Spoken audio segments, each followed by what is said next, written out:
Welcome to another episode of Master Suites with Comcast On Demand. We feature homes in the Atlanta metropolitan area that stand out due to their variety in architecture and design, and examine how each home reflects the personality of the homeowner. Although none of the owners profiled in our series will tell you their home is the bomb, we choose them because they truly stand out as some of Atlanta's finest. Let's check out the latest. My name is Dave Brown. This house is in what we call the Virginia Highlands, right on Piedmont Park. It was built, I believe, in the late 1920s.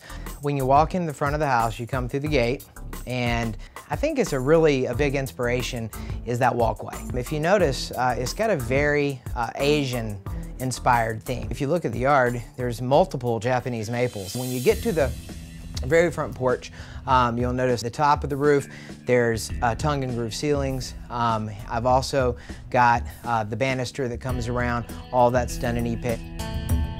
We got the shingles that are on the front part of the house, that's the cedar shingles, and then you come into the front door, which then opens up into my, I call it my atrium, or if you will, my walkway that walks before you walk into the living room.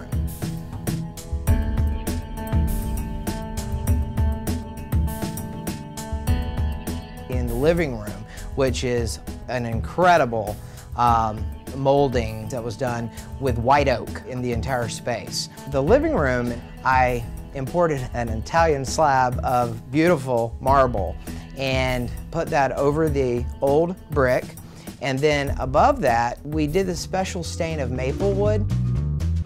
The dining room, the theme in that room was carried out with the bench seating and the wood tables and the cloth on the chairs. I added the space right outside off the dining room as a space for in the fall and the spring. You can open up the doors and just give some overflow room for parties. The kitchen, what was challenging about it was the white tile, the white appliances, and there was big bright yellow paint on the walls. So softened it up, put white marble countertops, and then did the white marble subway tile around the entire space. I was talked into getting a beautiful ladder that was built so it would actually, when it hangs flat against the wall, didn't obstruct with the electrical panels on the wall.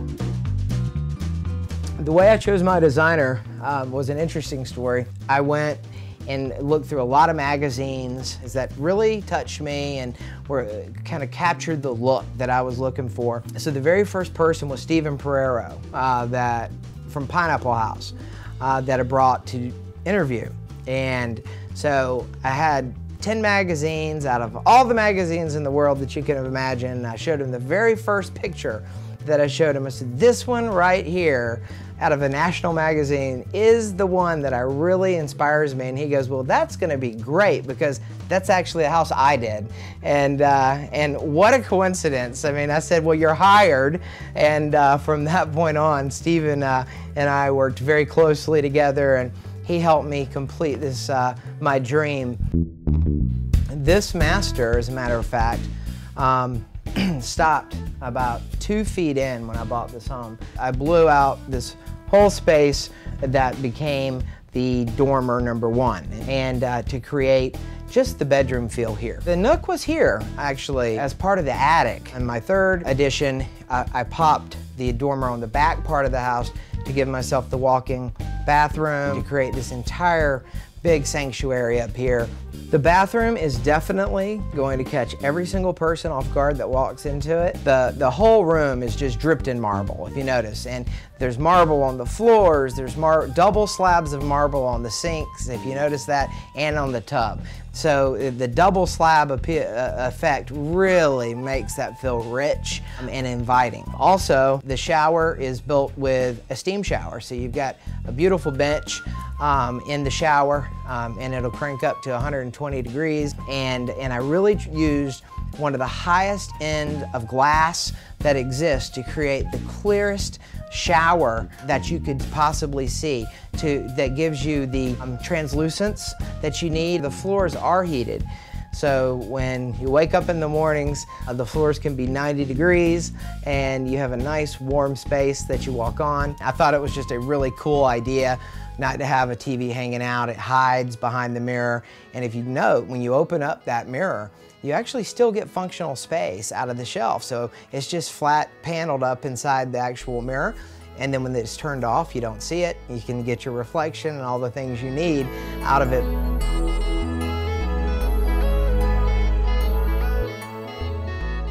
The office basically has the same wall treatments. If you notice, it's the grass cloth like I've had in the den.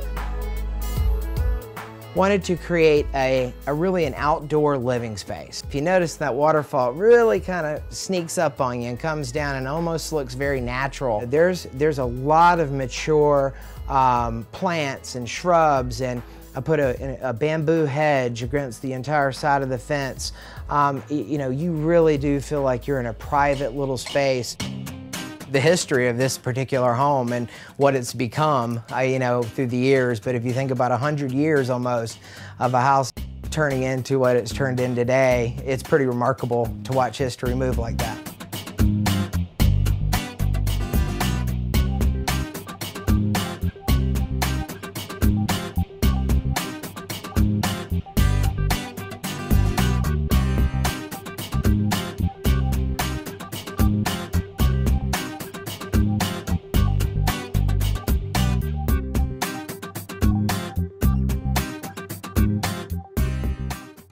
And what a coincidence. I mean, I said, well, you're hired.